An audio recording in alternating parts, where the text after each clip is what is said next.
It's time for Push2Plat, your weekly trophy podcast with Mindi and CJ.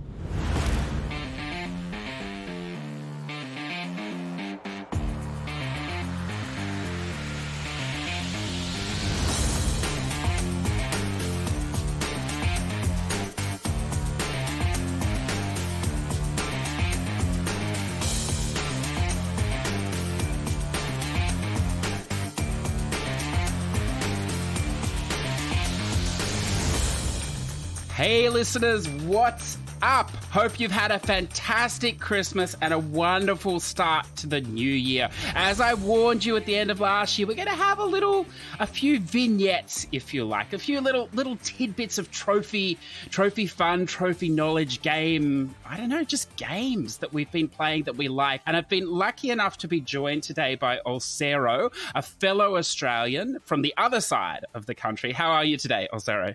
Yeah, I'm great. Thanks. How's everybody? Yeah, look, I hope everybody is doing well. It is, look, I was going to start this off, listeners, by saying today it's really hot in Sydney, but it's really nothing compared to what I've just heard it's been like in Perth. But, if you're from overseas, you may have heard that, Australia, we're battling a fire epidemic at the moment. There's fires everywhere. Olsero was telling me they're over his side as well. So it's kind of crazy. And I didn't ask you this before we started, Olsero, but I imagine you are you on pretty severe water restrictions as well?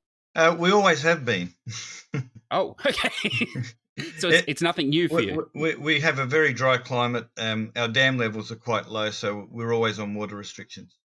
Well, I spent 3 hours this morning. They just brought them in here in the last week. Like, we have a variation of them for a while, but I spent 3 hours this morning carrying water buckets because that's all we're allowed to use now, or water cans and things to water the garden. So it's a lot of fun. But that's me done for the week, I think, on that front. Yeah. But yeah, let's jump in to some games, Olsero. Now, what I thought we'd do, listeners, I didn't give Olsero any advance warning here of what games, but I've gone through his list from January into December here of 2019, and I've pulled out 10 games. Now, I know Olsero is an aging gentleman like myself, so I'm interested to see how well you can remember back to January, so where the first game comes from. But this is a game that interests me. I have not played it yet, although I am very interested in it. Asterix and Obelix XXL2. Right. Yeah, that was like a bit of, fighting, bit of platforming, a little bit of everything. Had some boss battles, but and there's obviously it's taken a mickey out of a few things. Some of the characters look like Mario. There's some characters that look obviously like Sonic. So it was a little fun to play. Some few tricky bits, but overall it's generally fairly easy and enjoyable. Yeah, it's got a lot of platforming in it, doesn't it? I think from memory. Yeah, and it's a port, I think, from an earlier version as well, isn't it? So did it hold up okay? Yeah, I think so. It handled pretty well, and like I said, it was quite enjoyable. A little bit challenging in bits for me anyway, but. Okay, now I'm going to ask a selfish question. I don't know if you remember. There are collectibles in this game. Is the trophy side okay? Do you know from memory, or was it a little bit obnoxious? I don't recall it being too onerous. I think generally it was okay. It's not like I played a game like called Shopkeep a couple of years ago, and that one stands out as being such a drag to sort of complete because you had to play for a whole year. But this one doesn't stick in my memory as something that was overly difficult or tedious. So I think it's a good game. Yeah, excellent. And actually, listeners, there is, I don't know if you know this also, the third one, XXL3, released recently. And I believe that is a completely new game. So it looks similar. So that could be interesting to see. Now, this next one is totally selfish of me. I've owned this game for a while, but I've never played it, and it intrigues me. Shape of the World. Do you remember this game? I remember it being quite weird. You basically just walk around sort of, I think, picking up lots of collectibles and I think bubbles or whatever, and sort of they unveil new paths that you need to get to sort of get to the objective for the level. And I remember I had to do quite a number of playthroughs. You have to do a speed run. Yeah, it was a bit abstract and weird, but in the end I got there. Yeah, I think that's the reason I stopped. I played like a half an hour of it, and it is very abstract, and even knowing where to go, it's sort of from memory, it was a little linear, but it was also pretty open, and there were things everywhere, and I had a feeling I was missing stuff, Yeah. and yeah, I can imagine the platinum would be I kept frustrating. getting lost, because there's no Yes, which way do I go, and you sort of, haven't I been here, and you sort of like a feeling of deja vu, as you're going through the game. But it's eventually I had to sort of then I was watching some videos for some bits that to try and figure out, and the videos look nothing like the game I was playing. So maybe it was from a different platform yeah. or whatever. But yeah, it just got totally confusing. But yeah. I love when that happens, and then you're watching the way to do it, and it just doesn't work. It happens a lot. Yeah, that's true though, because that game, it has a lot of it's abstract color as well, so it's a lot of purple. I remember from the bit that I played. Yeah. So, Well, changing colors. Mm. Yeah. I actually got that game free. I pre-ordered a different game that was just 100% game, and that was a bonus. So I sort of played it anyway, and sort of. Well, it wasn't difficult, but it sort of, you have to sort of play it a few times to actually get familiar. Especially when you're doing the speed run, you need to know exactly which path you're going, which is the quickest path, what to avoid, and like I say, eventually from doing it a number of times, you get better at it, and then I was able to complete it. Well, it is actually listed loosely as a spam game. I think there are video walkthroughs and everything. So if it does interest you, and I'm pretty sure I want to say that it came out earlier this year. It could have been the end of last year, but I remember it came out at a time when there wasn't a lot of stuff around that week or two. But unfortunately, I think it's probably been lost a bit to time. So that's Shape of the World. Now, the next one, and look, these are all selfish anyway, Olsero. These are games that I'm interested in. So the next one here, I'm very interested in because I only know 2 people that have played it. And the other person has never said anything about it. So I don't know if that's a good sign or not, but it's called Doom and Destiny. Oh, yeah. I love that game. It's an RPG. Like, again, it takes the Mickey out of, all sorts of games, especially Zelda, I guess.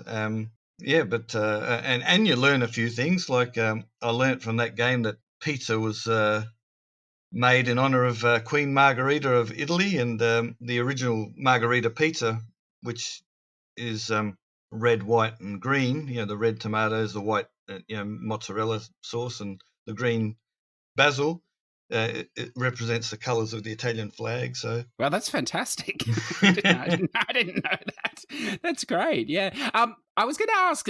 So you played this a little while ago. If you remember, how are the trophy requirements, and how long is this game? Is it like a one playthrough thing, or how does it work? It was definitely one playthrough, but you have to do a save. I think for a couple of the trophies, because a couple of the trophies, you either went one path or the other path, right? So at that point, if you made a manual save, you carry on with the game, and then you can come back to that save and do the other path, but not to completion, just to get that second alternate trophy.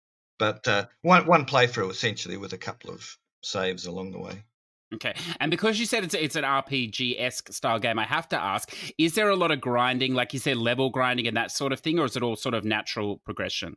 A little bit of grinding. I think the way I play RPGs anyway is I like to over-level, and that makes the boss fights easier. So that's just the normal way that I play RPGs. So, like, it just played the way I normally play RPGs. So it didn't come across to me as too grindy, because that's the way I normally do it anyway. Yeah, this game intrigued me because I'm not sure if you can remember how many hours it took, but it struck me as a small, almost like a pocket-sized RPG. Now, I've said that you might say it's 50 hours. I'm not sure, but I got the feeling it was in the 20-hour mark. Is that a fair ballpark? Or probably 20 to 30, something like that. Yeah. Yeah. So, listeners, that is Doom and Destiny, and I only played a little bit. That's a game that I'd love to go back to. The little bit that I played, I found the dialogue was very snappy, so I did. I did enjoy that. Yeah. Okay. Now, this next one. Now, I know you like these sort of games, and now you're the only person that I know that's played this game. So this one intrigues me as well. This Constructor Plus. Right. Okay. Well, I've played Constructor previously, and it's What you need to do is you need to play a little bit of the game to unlock certain buildings and certain building materials and whatever, and then you can go into a sort of a sandbox and basically do all the what would normally be difficult to be done, playing the game, genuinely, right? So you just go into a sandbox, and because you've already unlocked all these things, you just place them, and the trophies will unlock fairly quickly. So that was Constructor that I played a couple of years ago. This one, it was an upgrade to that. It had a few extra features. Unfortunately, one of the features was to do about 100 different scenario playthroughs, which I haven't finished. So that's the one holding me up at the moment. Is this more like a city builder style game, like a Sim City or the City Skylines, or is this more like I don't know, a more story based thing like a Tropico or something like that? Probably closer to Tropico, in that, like, if you're playing the normal story mode, you're given missions to do, right? And because there's different elements. It's not just purely building. There's different kinds of people. Like you've got tenants, right? Different kind of tenants, and there's they level up, or you get different levels, and for each level there's 2 or 3 different types. You've got to keep the tenants happy, and then they generate more revenue. Some of the tenants will breed the next level of tenants, or they will breed more policemen, or they'll breed gangsters. You also have to manage some gangsters to go and rub out your rivals' properties. So there's a little bit more to it than just building. Would you recommend it? Like, is it an easy game to get into if you're not used to this style of game, or? I would recommend Constructor rather than Constructor Plus. Mm-hmm. I enjoyed Constructor, but I'm not enjoying so much Constructor Plus because of it's also the trophy requirements increased. Like before, you had to build 1 of something, and in this one you have to build 5 of something. So it just multiplies the difficulty. Because I think the original Constructor you're talking about, that's almost a longer spam plat, isn't it? I mean, is that around 10 hours? It can be done in about that, I think. Probably, manipulating things, I think. Yeah, it wasn't too long because, as I say, like if you progress far enough in the story to unlock all the different, the level 5 buildings and whatever, that's probably the grindiest thing. And once you then go into the sandbox mode and just place them and wait for a little bit, you can speed up the clock of the game, and the trophies will pop fairly easily. But Constructor Plus has just increased the difficulty, and then they've increased the grind for this last trophy that I'm still trying to get. Okay, perfect. We'll pursue this sort of genre in a moment, but let's take a break from that. Let's go over to now. I have played this game. I'm very much enjoying it. I see you're basically finished it, I think, except maybe for one crazy trophy. The Plants vs Zombies Battle for Neighborville. Yeah, it was it's enjoyable, for the first bit, right? Because you're doing the different sort of storylines. There's a couple of storylines you do as plants, and a couple of storylines you do as zombies. I'm no good at multiplayer, so I avoided that bit. But and for the most part, most of the trophies weren't a grind. I got them fairly easily, and it's just this last trophy where you have to level up 20 characters to maximum. That's quite grindy. It never used to be as grindy because there used to be like XP exploits, but every upgrade that they do, they seem to close all those loopholes, and now you have to do it the long way. So a friend of mine bought me a gift, which was a turbo controller. So there's a section where there's a target practice. So it's a very slow process because you only get like 2 points of XP for every target, but you can just leave it AFK and let it grind away on its own when you're not playing. I read about this method, so I'm going to ask you though, how many hours would it take to just level one character that way, do you think? I got no idea. It's a lot though, isn't it? Like a whole day, maybe? Could be about 10 hours or more, for each character. Yeah. But you've still got the XP trainer, which you can get 10,000 XP, but of course that requires money, so you still have to grind money to use the XP trainer to get that 10,000 XP each day. But I've given it a bit of a break at the moment because was busy doing other games, which tended to be just as grindy. Yes. Well, it's not going anywhere. The great thing about those Plants vs. Zombies are they have a really long tail in the community, don't they? Yeah. Like there'll be people, there's still people playing the original one. Yeah. I mean, they just last forever. So friend of mine still plays, number 2. And he loves it, and he just plays the multiplayer on number 2, and he's been playing that for years, and he just basically whenever you see him online, he's playing that one. So but he didn't like this one so much. But oh, that's interesting. Yeah. I wonder, this one diluted it a little bit more with all the hub areas, because when I play it, my favorite mode, or really the only mode I play in, is the garden warfare, where you're in the player versus event or whatever with the team of 4, right. And it just drops you in, and you in those waves. And I think that's great. But yeah, I think this time the emphasis was taken a little bit off that. But, they add stuff as it goes. So, I don't know. But look, I agree with you. I'm not so big on the player versus player sort of things. The Call of Duty garden warfare. For me, Plants vs. Zombies is the original strategy game, which is the one that I enjoyed the most. When you're setting up your plants or whatever to sort of stop the invasion of zombies, rather than now it's become a first-person shooter. But I prefer the old strategy version of the game. But anyway, I'm trying something different. I haven't spent enough time with this. I'm not sure if you have either, but I know in the second one, there were a ton of hidden things that the community would find over time. And I somehow ran into this guy playing this game at some point, and we sort of, he's an American, sort of started talking. And anyway, he was obsessed with the game. Like, it was the only game he played, and he had all the collectibles from memory. He knew all these different places you could go and money tricks and all this sort of stuff. And I wonder if this one, and I'm sure it probably will have a similar thing. I don't know if you know about any of that, these sort of secrets, or if they're starting to come out. Not sure. I haven't played the previous shooter type Plants vs. Zombies, but I noticed now in this one that you have to find some fish that occur randomly, either in the hub world or in the actual different maps. You have to find some pies as well. So they're sort of adding things like that. But all I want is the XP. Yeah. Look, I know that. I'm tempted to actually do that turbo controller trick for the month of January and not play the game, just leave it running on a separate system.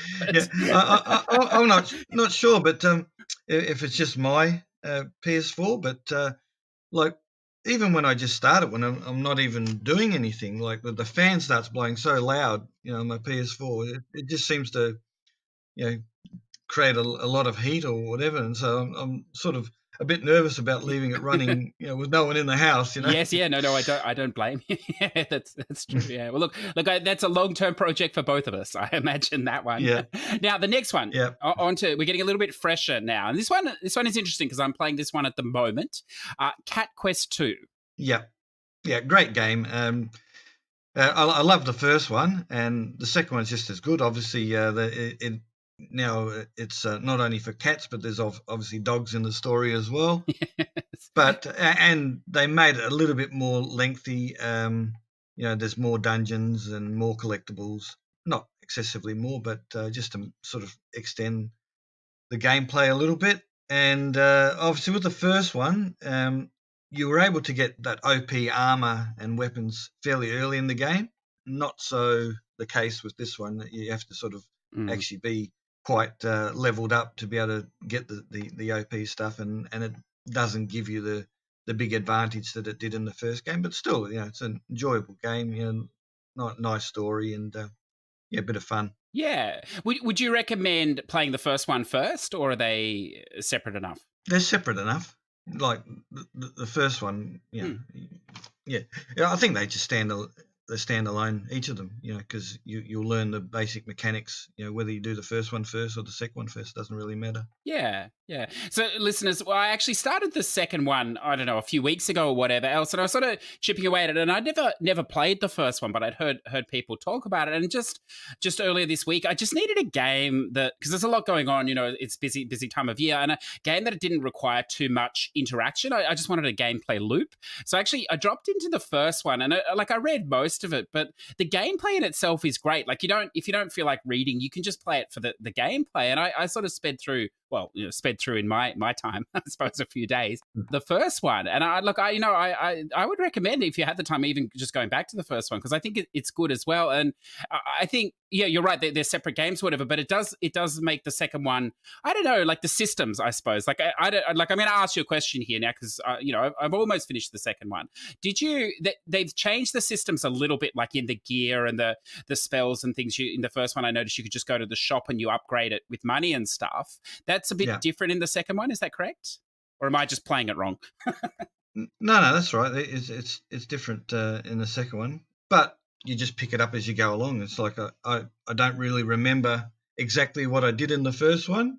So when I was playing the second one, yeah, it was a bit different because I remember you had to go to a shop and keep buying. But in this one, it's a little bit different. You sort of pick things up in the story and in dungeons and stuff like that. Yeah, I noticed that because in the first one, and there are no spoilers here, listeners. In the first one, I think I reached maybe level 88 or 87 by the time I'd finished everything. So it was a little grind, and there are methods, listeners. It can be very quick. But I noticed in the second one, I wasn't sure what level I was up to till I went back to it last night. I'm already like level 73, and I still have a lot of side quests. So it seems like the leveling is a bit more spaced out this time or whatever. It'll come a bit more naturally. But what I was going to ask you, and if you can without spoilers, in the first one, listeners, if you haven't played it, you don't really need a guide. You can just, everything's open, even if you can't, I mean, the game just continues after you finish it, so you can mop up everything. In the second one, I'm at this point now, Olsero, where it's warned me that this is the point of no return. Yeah. And I haven't looked at a guide, but if you could unspoilerize your answer here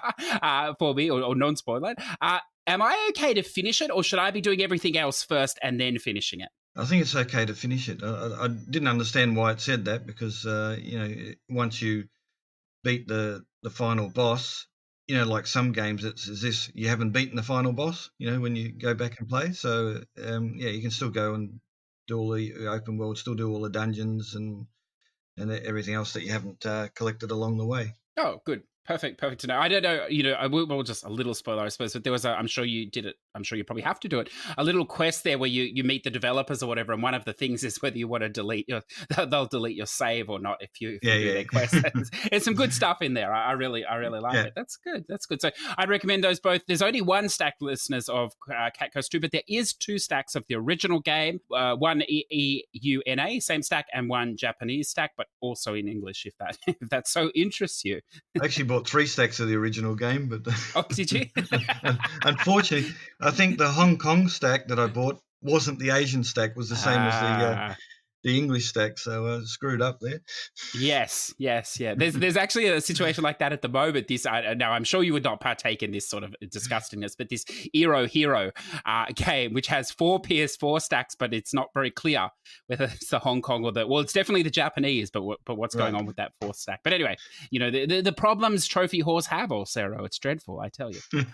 So let's come back to some quality here. Now this next one has an interesting story for me because I picked it up. And then I read about it and I thought, no, I'm not going to play this game. And I gave it away. And then I requested the person I gave it to give it back to me for the holidays because I might play it. Now I decided I changed my mind. And this is Medieval. How did you find this?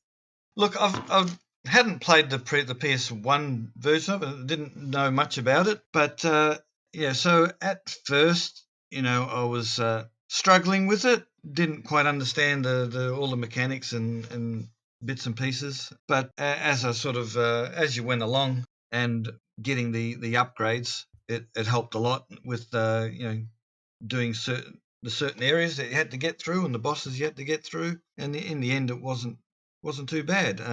Obviously it was a little bit grindy, but generally it was pretty good. And the interesting thing about it is that when you complete the game, you unlock the original PS1 version, and it's interesting to see like what it looked like, originally and what it looks like now, and some of the stuff is really unrecognizable. But it's a good game. I do recommend that one.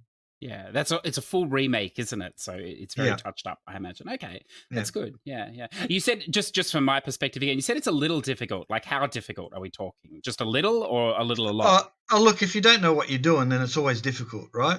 Once you figure out what you're supposed to do, for example, there's something quite simple, right? I got stuck very, very early in the game, I think just prior to the first boss, and I'd almost given up playing the game. You're supposed to light up the heart of the crystal heart of the boss that is in the first area. And I found where the heart was, and I had no idea how to light it up, and I'd given up.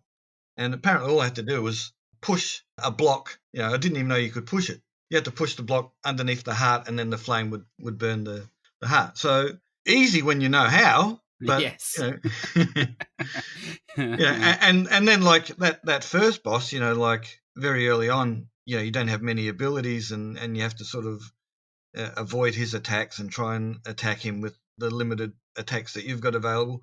And it's sort of harder. When you come back to it later on, it's a piece of cake. As you upgrade, the game gets easier and easier. Yeah, those older games always scare me a little bit because of those type of things. As you say, if you played it before, you're fine. But yeah, the logical leap sometimes required. Okay. Yeah. Now, the next game, I've seen you play a lot of this game. I have fond memories of this series playing on PC. I've never attempted really to play it on a console before. So I'm interested in your views on how it plays on the console and the controls and how you're finding it. And that is, of course, Civilization 6. Right. Well, I've not played any of them on PC. Right. I played Civilization Revolution on the PS3, which is still, probably one of my favourite 2 games.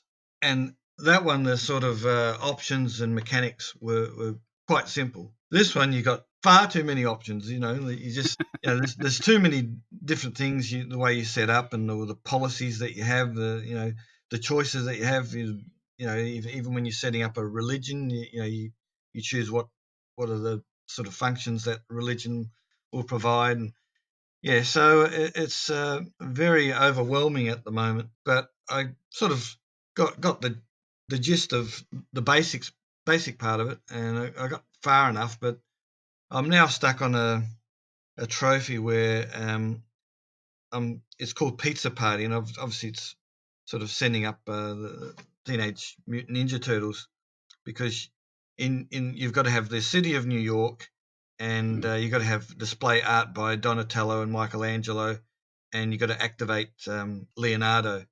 And the problem is you've got a very small time frame. Donatello and Michelangelo are artists, and Leonardo is a inventor or something like that.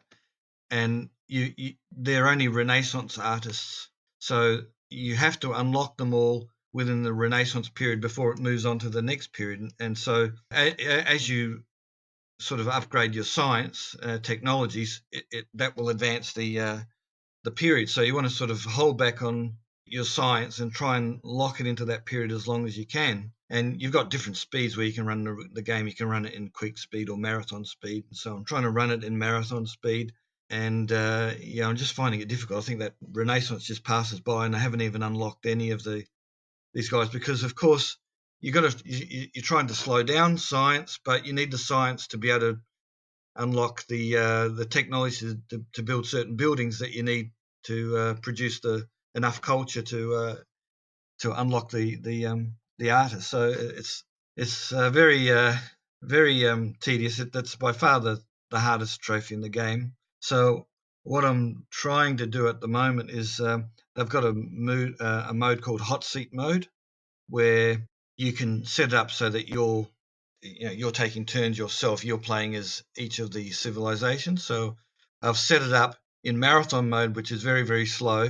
Problem with it being slow, I don't know if it helps you that much, because it then is slower to build stuff. It's not only slower to have the Renaissance period lasting longer, but it takes longer to build anything. So I've sort of set it up as 10 US civilizations, and the idea is eventually one of them will have New York, and it doesn't matter who gets the artist, right? So if one of the other teams that I'm playing at gets the artist, they'll just gift that art to me, and I'll put it in my New York art museum.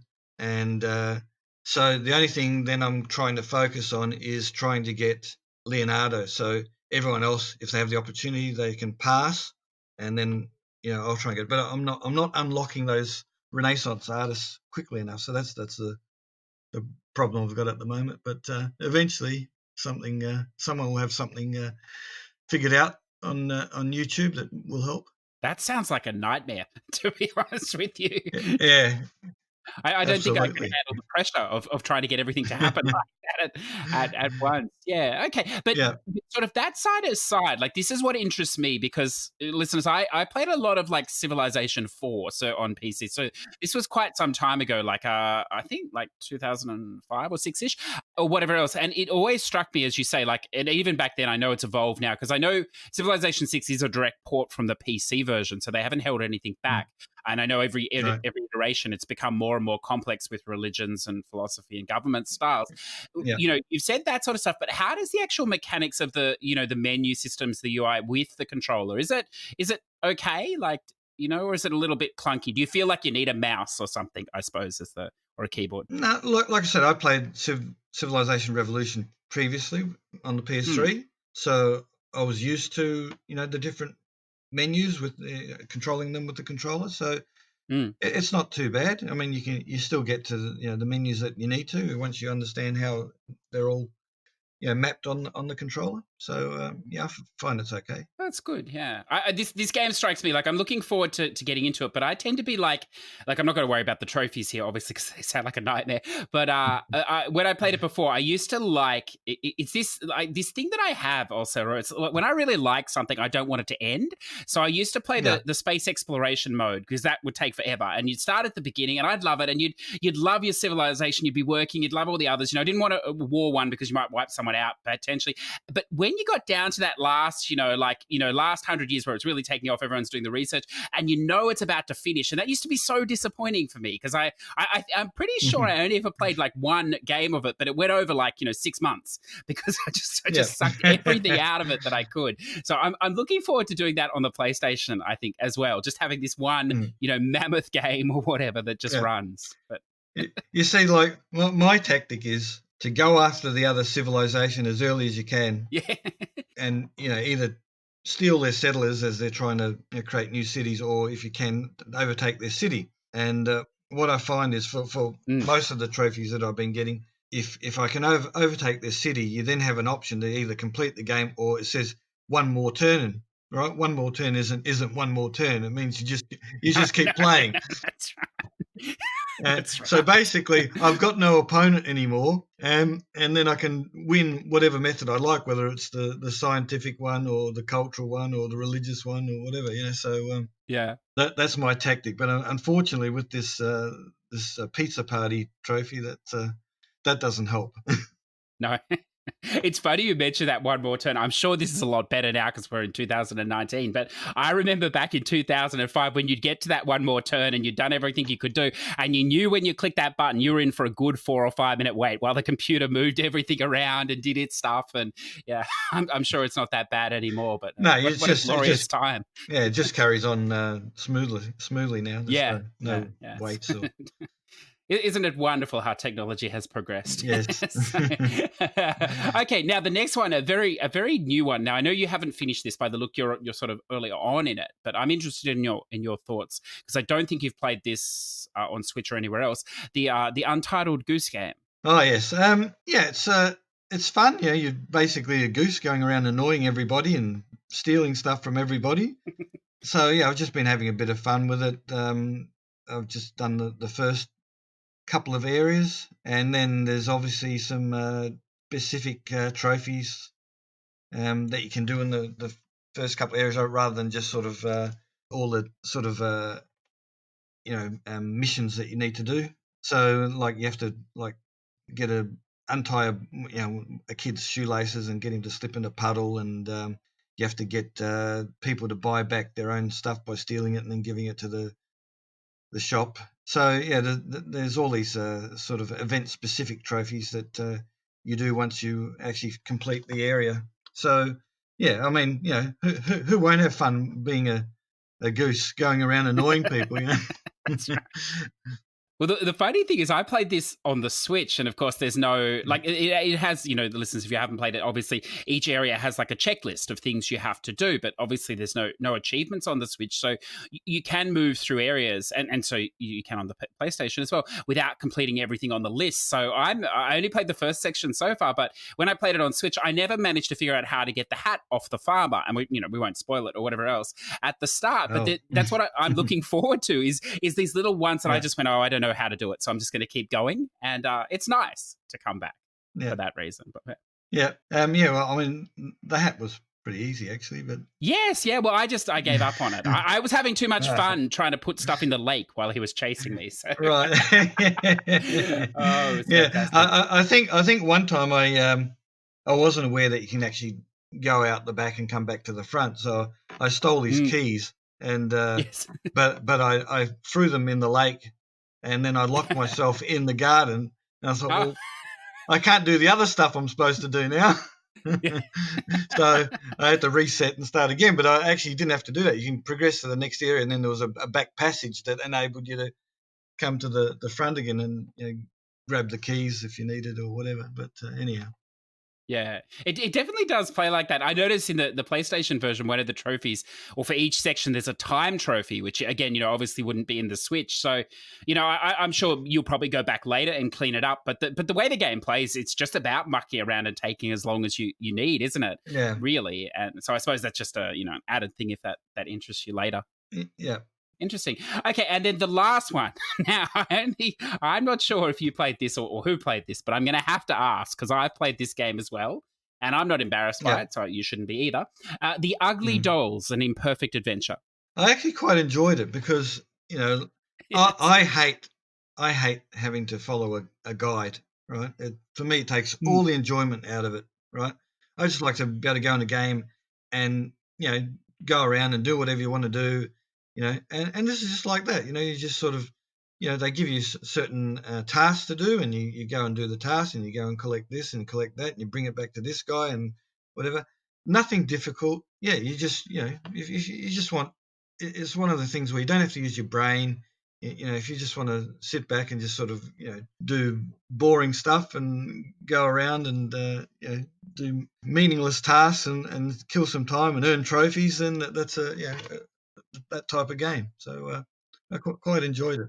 It's the game loop, I agree. And this time of year when so much other stuff is going on, sometimes that's exactly what you want, just to relax the brain and not think. I will ask, there are 2 playthroughs in that game. I'm basically finished my first playthrough. I think it's 2 because of the characters. Do you actually need 2? I mean, I did 2 because I didn't follow a guide, but you can play as 2 players. So if you play as both the characters all the way through, do you effectively have to do one playthrough? I don't know, but I don't know either. That's because it can be played in co-op. You're right. Yeah. So I'm not sure on that. But look, I think both playthroughs would be similar anyway if you did 2. So it's just fun, as you say it, and it's not that long. Not that long anyway. Yeah, I mean the first playthrough was a bit longer because you had to sort of get 5 robots to dance, and you had to get certain people, and you had to get shot by this person so many times and whatever. So you clear all that up, and then the second playthrough was quite quick because all you had to do is actually just do the requirements. You didn't have to do any of these, other things to get trophies, because at that point all you're having to do is complete the game with the second player. Yeah. And I know some of these kids tie-over games that come across, sometimes they're a bit garbagey, but this one, not at all. I think it's good for what it is. It's fine. Yeah, it's not a problem. And I think it's on special still until the 24th, so that's why I picked it up. Yeah, perfect. I actually have a feeling it may even be longer than that now. I think they tied it over into this. I don't know if you've seen yet, Olsero, but the store is the January sale. Listeners, we're recording just here in late December on the 21st. The January sale is already up, sir. So for some reason, I'm not sure why, but there's many of the games we've talked about today are actually in that sale. So that's exciting. If you need any more games, listeners, there are tons there. So, I picked those 10 out, but I want to give you the floor now. Is there any games we didn't talk about you'd like to talk about or like to mention? Well, I liked Luna. That was a fairly nice, easy game. Again, you can do it without a guide. I don't think there's anything missable. Relaxing game. That is a beautiful game. Did you play that in VR or just in a normal? No, I didn't. And I was actually having a lot of problem with it because my PS4 was set up for VR, right? And then at the start, when it was giving me the option, do you want to play in VR or normal? I'd say normal, and the screen would freeze, nothing would happen. Oh, okay. And eventually, I figured out, well, maybe if I disconnect the VR, that might be the issue, and that's what fixed it. So, well, it plays very well in non-VR as well. That's how I played it. Any others? Don't know, really. Borderlands 3 was quite enjoyable. I enjoy the series, so that was enjoyable. Skimming through the zombie apocalypse was fun. I still have to get to that. I enjoyed some of these Ratalaika type games like Deep Space Rush was fun. Been many to choose from this year from them. Many to choose from. Yeah, and obviously I got some perennial games that keep adding trophies that I keep sort of pursuing, like Gems of War. So I've played that for ages and ages and ages, and I don't know why it doesn't have a platinum. It's got more trophies than games with platinums, but yeah, it's always a challenge. I get to 90-something%, and then they add a few more trophies again. And obviously, the case is the same with Minecraft. So I managed to get Minecraft to 100% again. So quite a nice upgrade this time around. Like it's now you can play cross-platform. So and you can play in both modes. You can play in the legacy mode, and you can play in this new what they call Bedrock mode. So that's it's something that I always play when I've got free time. Yeah, if you don't mind, I will take the opportunity to ask, because I know you're very well versed in this Minecraft. What's the trophy requirements like for this new patch that came out or new update? The majority of them are easy, but one of them takes about a half an hour walk to find something. You have to find treasure at a certain location after getting a map. That takes about a half an hour walk, because whereas previously the maximum world size in Minecraft was 16 by 16. You can get anywhere, relatively quickly. Now the world size is infinite. So these locations of where they're putting these treasures is beyond the 16 by 16, and you don't really know where it is. So it gets frustrating, just following a map, and you sort of, I'm not moving. It's still staying on the spot, and I've been walking for what seems hours, but it's only like half an hour. So that one was a bit frustrating. But the one that's the worst of the lot is again, it's not difficult, but it is time consuming. You have to collect 1,000 emeralds. Now, back in the old, going back 4 or 5 versions, you could just, there used to be a trophy for getting 30 emeralds, and I just sort of had a box with a stack of paper and a stack of books.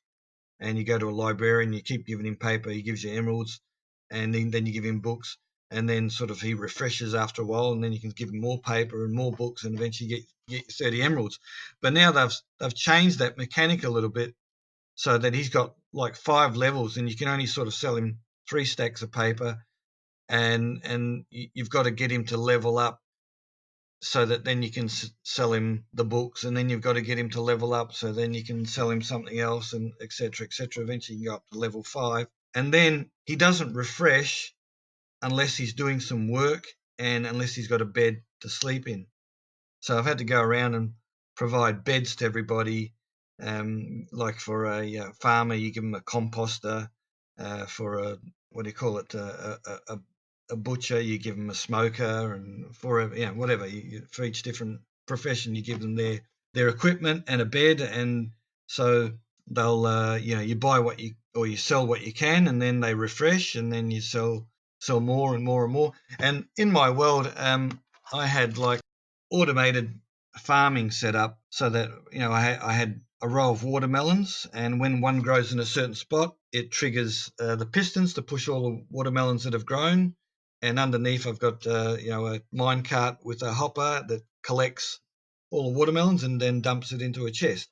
So I had over 2,000 watermelons, over 2,000 pumpkins.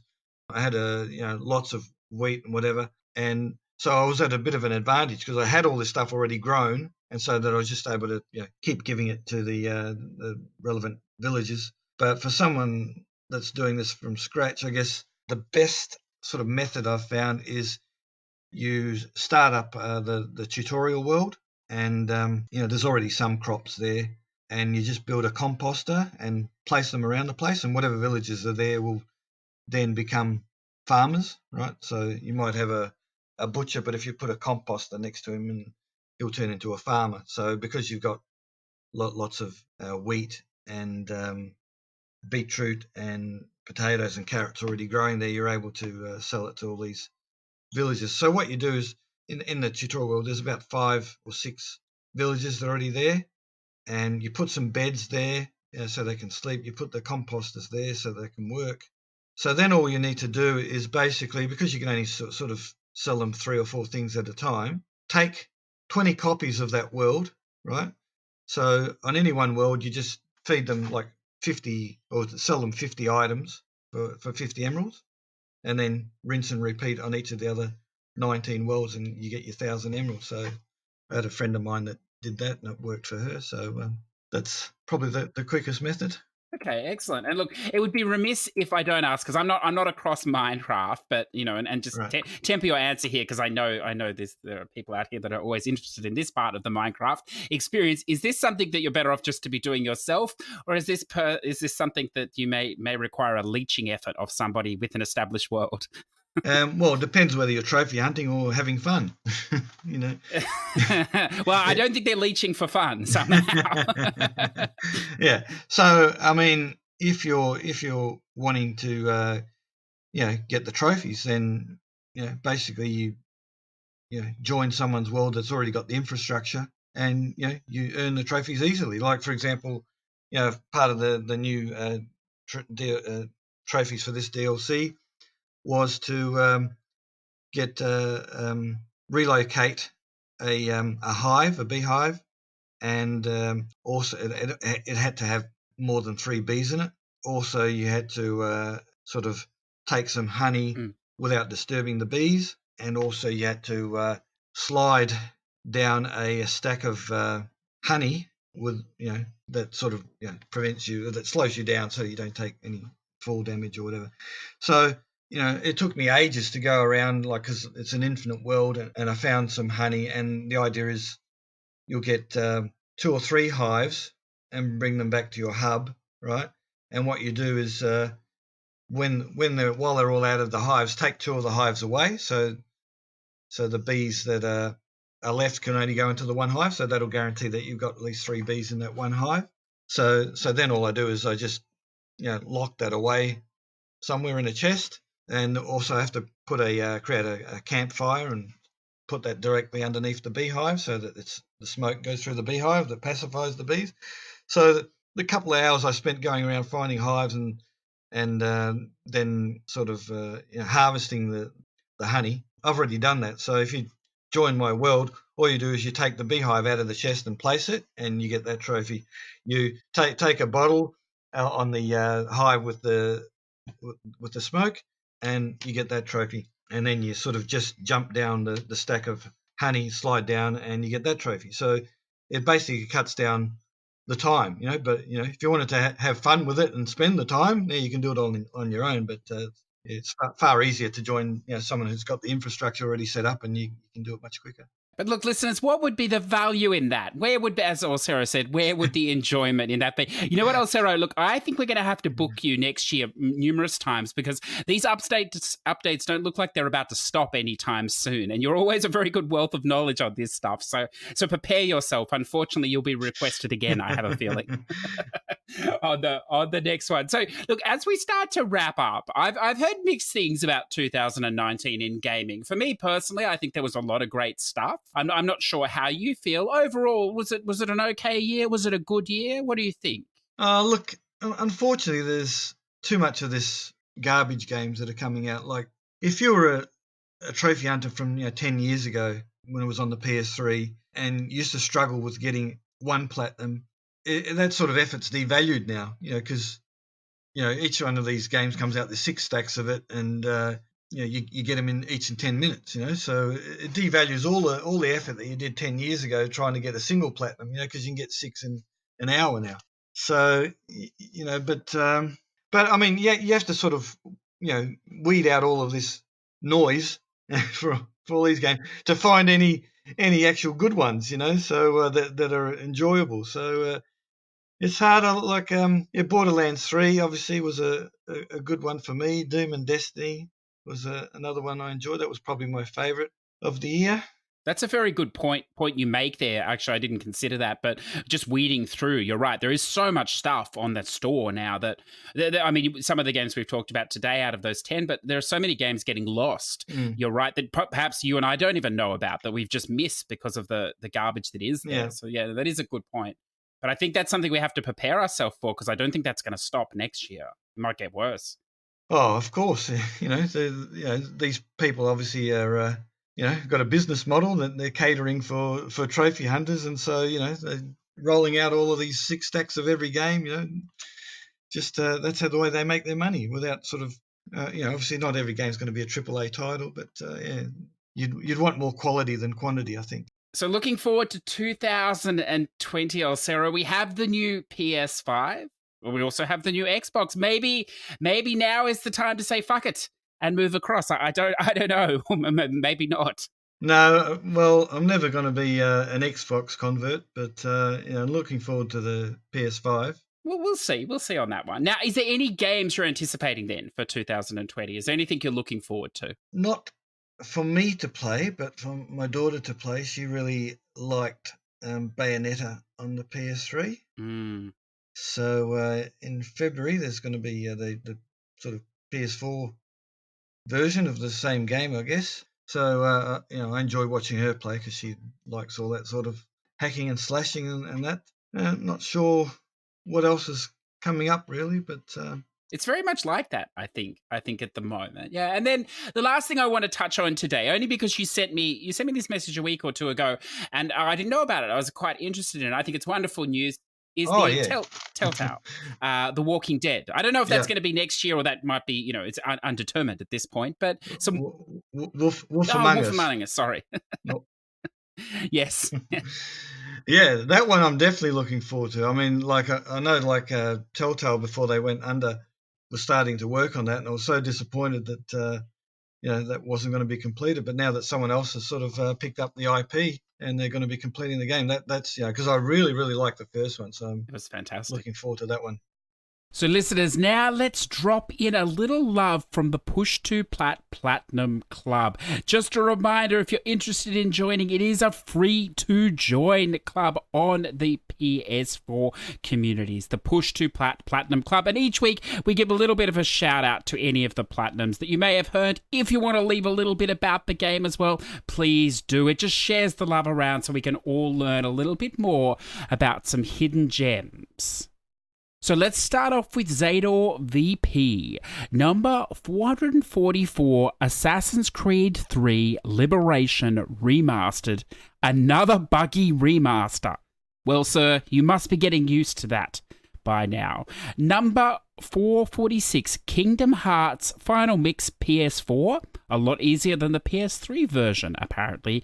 And number 447, Lego Marvel Superheroes PS4, which completes for Zador the trilogy of Lego Marvel superhero games. He has PS4, PS3, and Vita all platted. Well done, sir. Over to the Scottish nub, we have number 327, The Walking Dead, the final season. Number 328, Pick-a-Pix Classic 2. Number 329, Word Maze by Paugi, Vita. Number 330, Pick-a-Pix Color 2, Asia.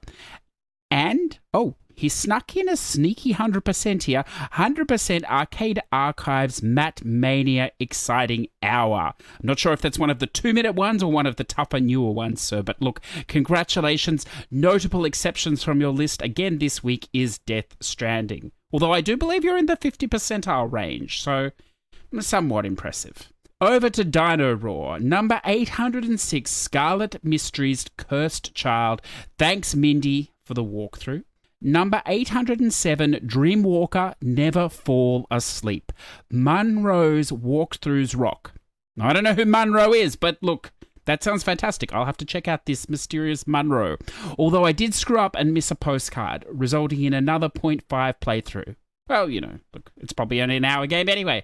How bad could it really be?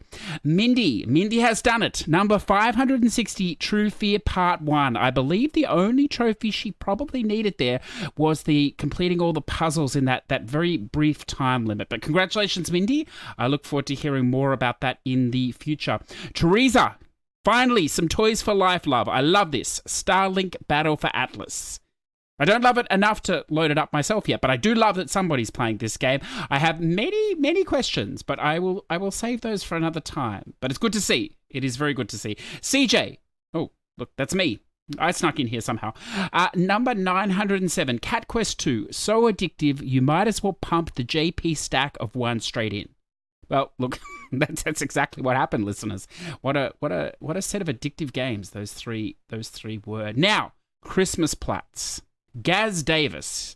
He has a Christmas Eve plat number 44, Truck Racer. Yeah, Truck Racer. Interesting choice, sir. Excellent. De Easty, number 617, Blood and Truth. Fantastic game if you have a VR. Look, I've heard many people say that.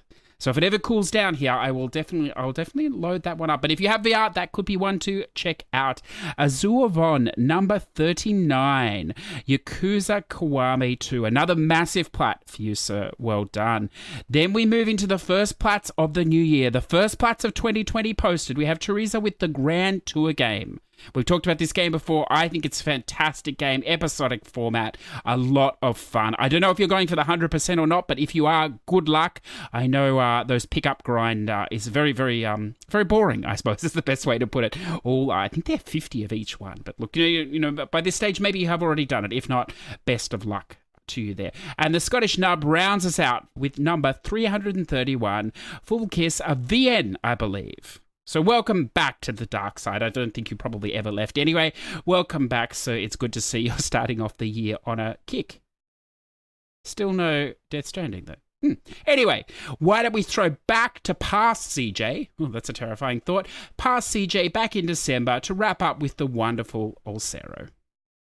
Yeah, well, look, I mean, if it's anything like this year, there's going to be a ton of stuff that I'm sure we'll find. So, look, I want to thank you again for your time. I really do appreciate it. I know it's a crazy time of year. I think your insights into all the games is fascinating, particularly your Minecraft, because that is something that I'm not across at all, and I know some of our listeners appreciate it. But I want to wish you a wonderful holiday break to you and your family, and if you can stay cool, I don't know if that's going to be possible for either of us, but a great start to 2020, and I look forward to reconnecting in the new year with some more games.